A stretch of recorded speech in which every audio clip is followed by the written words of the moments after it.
What's up, y'all? It's your friend Jen, and in this video, I'm gonna talk about faith. Like taking the jump out to the unknown. Obviously, you cannot just jump outside if you jump towards the life that you really desire. If you, for example, have kids, if you have a family, and all those kind of things. I'm not telling everybody just to jump out, jump out. This is just like my story around having faith in God and just go into the unknown. Because in my life, the beginning of my life, it's just been safety, safety, safety, like save, like, for example, earn a lot of money and, obviously have a good degree, get a job and a lot of money, buy a house, stay close to my parents, stay in this country, not really go out. Even when I'm in this country, my mother would say, like, don't go out, just stay home, don't blah, blah, blah, don't use money on coaching and mentoring and even traveling, right? But during the years, I have used money on coaching, right, and spent a lot of time mentoring. I just bought like 10 books the other day, right? Just because knowledge is king, right? So I can have this knowledge and use this knowledge, because knowledge is useless if you don't use it, right? But anyways, like I kind of reprogram myself to go against all these things, like, for example, my title, my degree, my job, like being in corporate, establish myself here, marry somebody here, like all those things are kind of like go against it, So that is what I'm doing right now. That is why, one of the reasons why I went into myself and did all this trauma resolving work, especially shadow work, to really take my shadows up there, because this is very interesting, because right now I'm taking this risk. I'm going to East Africa, because something is calling me. I'll explain more about it. Why East Africa? Why Ethiopia, namely, and then all the other countries, of course. Like why that place, right? But it's like believing in yourself, having faith, that you will make it happen, and also going for what you really want to go for. There's so many topics, so many domains here that I want to uncover, and going back to these things about programming, I was very afraid that if I broke this programming, this programming that, have this stable job, marry this girl. My parents wanted to have somebody who, from my own ethnicity, and even like more, how can I say, more strict. It has to be somebody from the same caste and all those kind of things. Get my degree, get a job, buy a house, have a car, and that is the normal life of many of my peers here. And I doubt, like, if I asked all of them, like, do you really is this the life that you really, really want deep inside? Are you 100% happy with this life, or is it radically different? But again, like, there's a cliche, right? So for me, I got told all these things that I have to, it was almost, it was in a compulsive way. And this is the only way. There's no other ways, And don't think, just listen to us and obey us, right? So I was like, there was a lot of trauma involved in it, because I got told in my childhood, I got told to do all these things, like do this, do that, do all these things, go out in a harsh way, go there and work, and then you have to give a huge part of the salary to me. There was also some financial abuse there as well, right? It's always about orders, orders, orders, listen, and then obey, obey, obey. And if I didn't obey, I'll just get insulted, So every time I was like, for example, in my seminars, I tell my students or the people who participate in these seminars that, for example, every time I wanted to express something about myself, my dad, many times, especially when it was related to do something, he would just shout back at me, yell at me, right? Which was not a good behavior, but my father has had his own trauma, that's why. So yeah, for example, also when I went to gym, I was a child. I was like, hey, let me go to the gym. I'm gonna do something for myself, and that was the first time that I consciously, even though I was super traumatized and in a pathological state of being, it was the first time I was like, okay, let me go to the gym. I do something for myself. I want to have a healthy body. I want to look good. Then my father could tell me, like, he would tell me, like, why are you going to the gym? That is not for you. and he started to like laugh in a how can I put it, like in a very, yeah, degrading way, and I could see it came from a dark place, and there's that you are not supposed to go to the gym, that is for your brother, he has to go for it, right? And he never really like, encouraged me, and like, wow, it's amazing, Jin, my son, you're going to the gym. Or even like, maybe it's a bit too much, but maybe he would say like, okay, that's good job, keep going. But instead I just got humiliated, laughed at, and got told this is not me. But regardless, I just went on. So that was one of the first times, one of the earliest memories where I remember I just went through with it, right? But I was still traumatized and still like, oh, like what should I do and stuff like that, because again, like the blueprint for me was like, get that degree, study really hard, study that really hard, get that degree, get an engineering job in a good corporate company, get a lot of money, save money up, buy a house, marry a Sri Lankan girl, Tamil girl, marry her, and have some kids, and then just go on, climb the ladder, and get more responsibility. That's it. And there's nothing wrong with it, Like most of the peers that I've studied with are like that. They're engineers. Recently, I saw like this LinkedIn post of one girl, one a former family friend's daughter. She's like a technician, like what is it, manager. And I met another guy who earns a lot of money, and he's like a technical boss for this huge company, and yeah, and people are like getting like, even I saw the another day, like this guy's getting a director, and I could feel the trigger. I was like, whoa, because I'm going like kind of like the opposite direction, right? Because I'm basically leaving engineering, because I realized it's not for me. This degree that I studied and spent time on is really not for me. I just don't see myself there, right?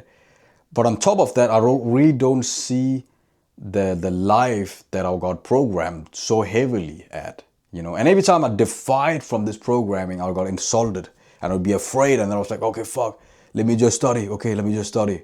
Even though I really didn't want, because if I didn't study, I would probably get punished. I would get shouted at and insulted further on. So I was just like this robot, unconscious flesh, just pure flesh, like just living there and studying and just want to make in this case, my father happy, But anyways, I was still unconscious. I got into corporate. I met other people who are dark, They were not.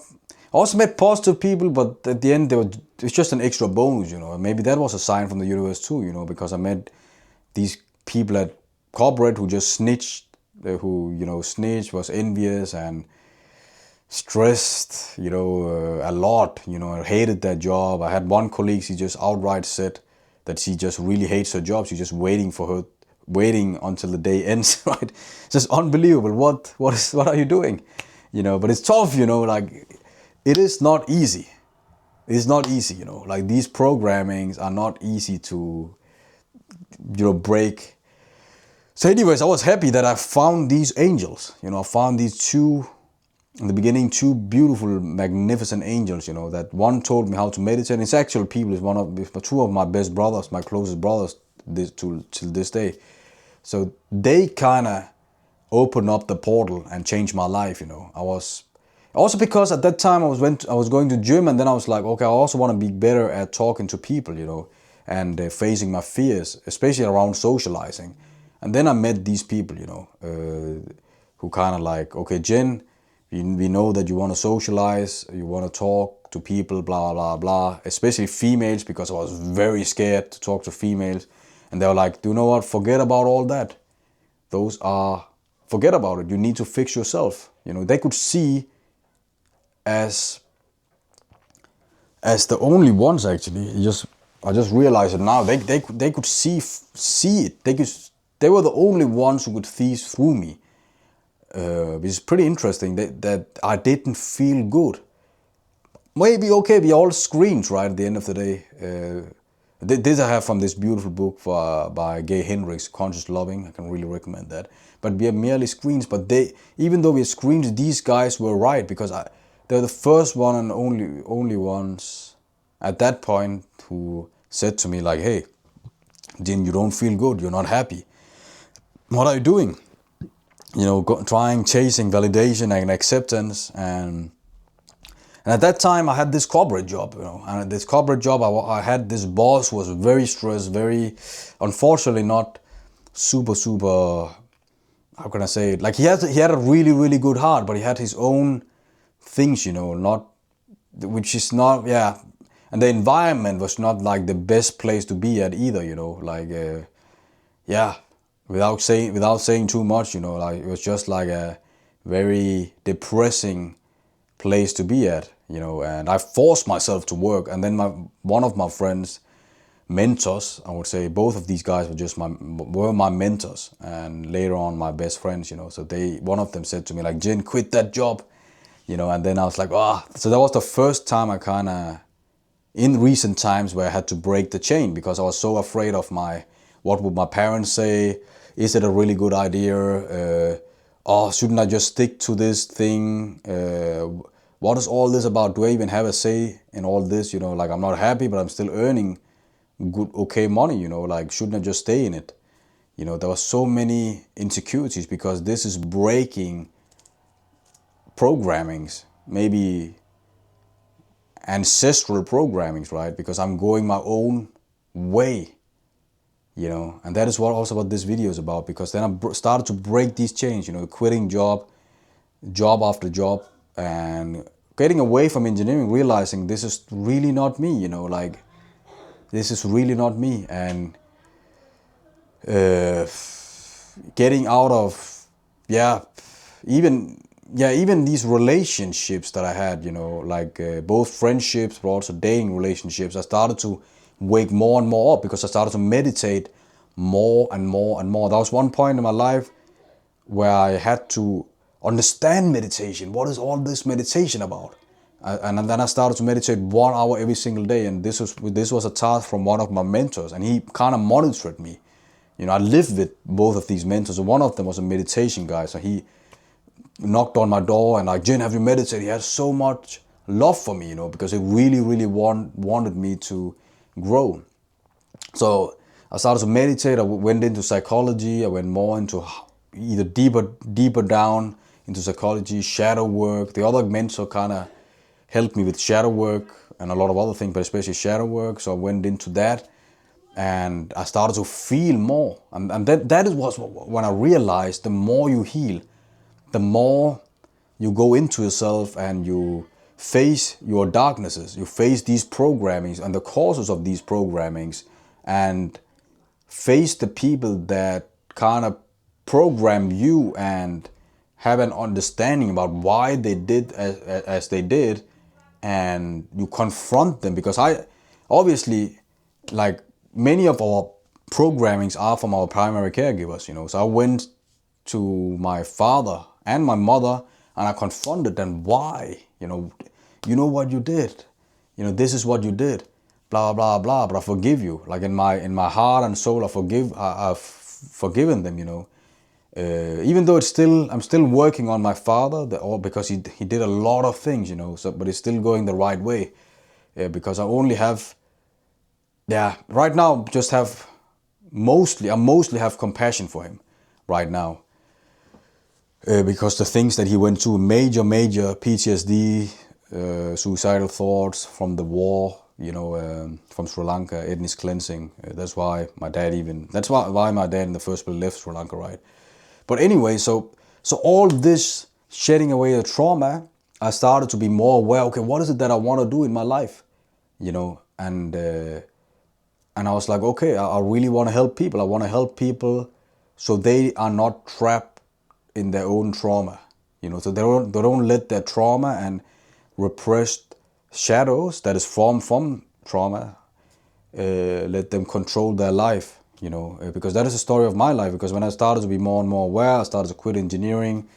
I started to travel. I went to Africa. I felt the vibe. I felt like more alive. I was like, whoa, I really like it here. Even there are some drawbacks. Okay, I like to be here. Okay, nice. People are just much more warm, much more alive. This is wow, it's just a magnificent place, you know. So I lived there. I went to some other place. I went to Spain 4 times as well, and like, whoa, there's a whole different kind of vibe, man. And I started to like, whoa, okay.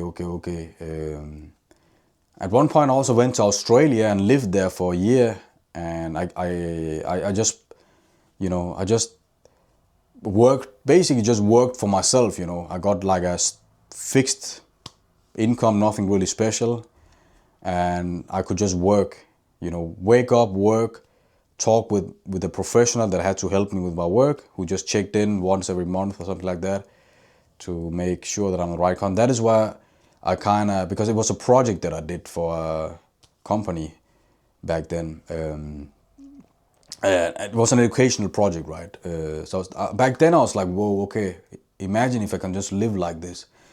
So that's why my dream right now is to expand my horizon and figure out, okay, where is it that I can imagine myself living with all the perks, you know, all the perks that this country have compared to where I'm at right now, you know, because it's like my inner child is longing for it, because I cannot, honestly, it would be a different story if I said I would just love to stay and live here as I do right now, because that is just not the answer, you know.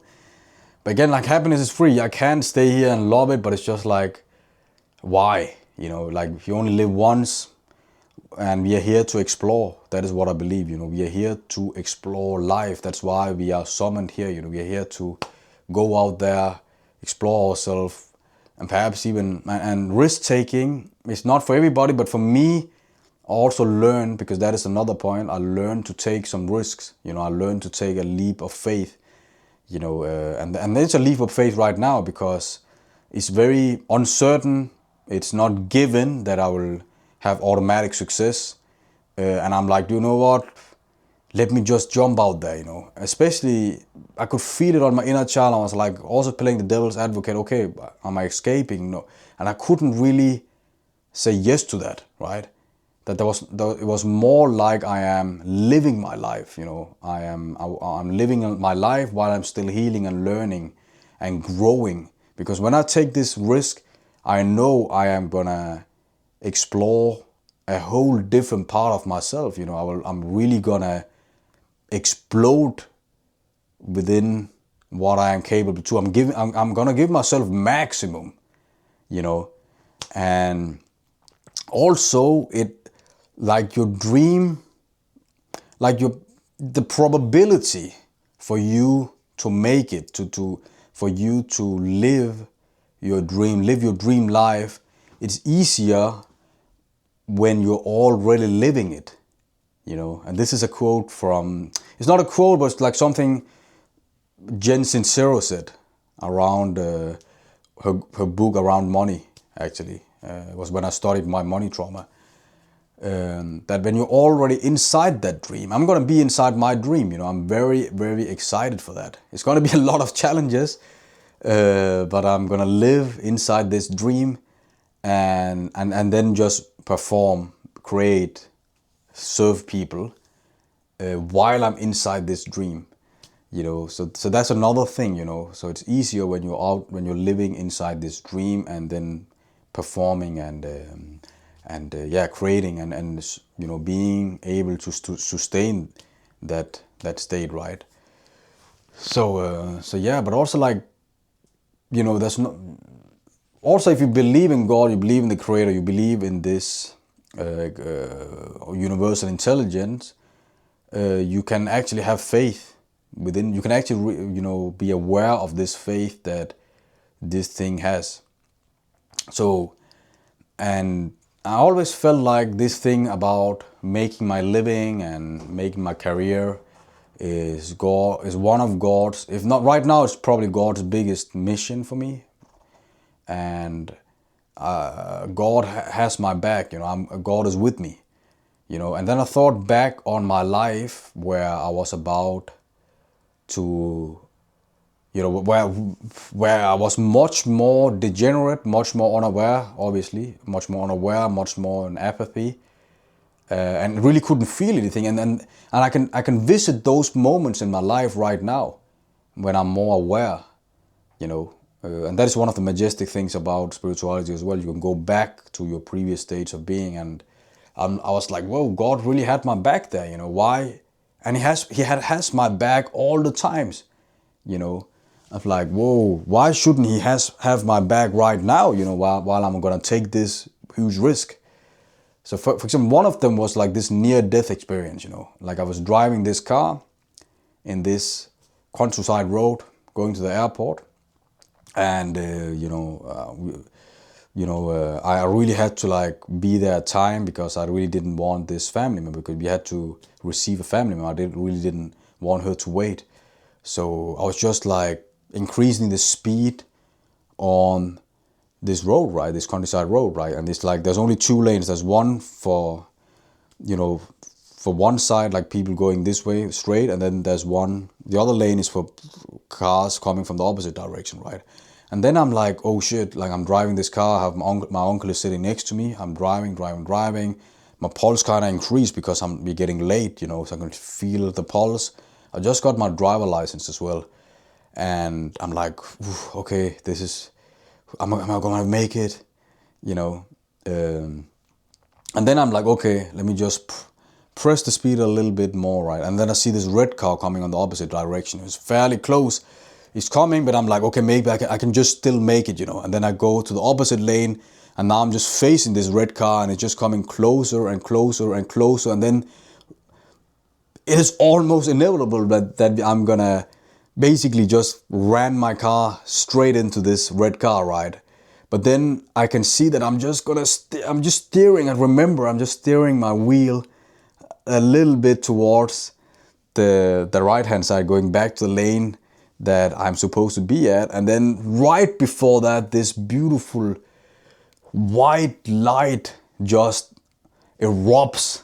It's fucking crazy. Sorry. Like, whoa. It's like I just remember being in this pure white light, you know, like everything is just lighted up, you know. There's nothing, there's just light. And I remember that I see myself from the top. You know, I see myself from the top, and I see like this red car, and I see the, you know, the green field because we were at the countryside, and I see my car. I can reckon I see that, you know, and then I'm like, kind of like the universe kind of like maybe communicated in its own blissful and enlightened way that it's not your turn, you know, like. But the next thing that happens is that the white light goes away, and I have my hands on the steering wheel, and I'm back at the lane. You know, I've overtaken the car, and I have, you know, I didn't. Nothing really happened. You know, like I'm back at the lane again. It's just like, whoa. I was sick, man. It was one of the crazy experiences in my life. You know, I'm very thankful that I'm alive today, and God gave me this second chance. You know, it's just like, whoa, it could be. I would be dead. I would definitely be dead there. You know, at this moment, probably driving more than 100 kilometers per. Yeah, more than hundreds, 100 kilometers per second. No, sorry, yeah, more than 100. You know, at that point, I was probably driving more than 100 kilometers per hour. Yeah, that is the right way to say it. Yeah, 100 kilometers per hour. And then my uncle is next to me, and he's like, "Okay, wait, that was really, really close, Jen. That was really close." And then ever since then, you know, and this happened like for 15 years ago, and none of us have really spoken about it, you know. And unfortunately, I don't speak with my uncle right now. So, but I would definitely like, if the chance comes again, you know, if there's an invitation to it, I'm definitely gonna ask him. But yeah, But anyway, like there was some experiences like that where God had me, God saved me from, killing myself, where God had my back, and there've been other stories, numerous other stories. There was one point I was about to drown, and then it was like I was having a helping hand to go up to the service. There was one point in my life where I needed to get a job, otherwise I would ran out of my I would run out of my fundings, you know. And then all of a sudden I get this job. I'm just doing the same thing basically. So yeah, so when I had this anxiety around taking this risk that I'm about to take now, I just go back to these moments where God, hey, the universe slash God will have me. I've seen so many signs from it. Why shouldn't God have me right now? You know, so yeah, so if you're also thinking like, what is going on? Like, oh, should I take this risk? And if you really can take it, if you don't have things that is stopping you, and you always ask yourself, what is the worst that can happen? For me, the worst that can happen is that I completely dry out. Like I won't like it, and something unfortunate happens to my business. I have to pull the plug. I can always come home, right? But yeah, that would probably be the worst that can happen, right? But again, like life is too short to live safe. So with those words, let go and let God. Thank you for listening.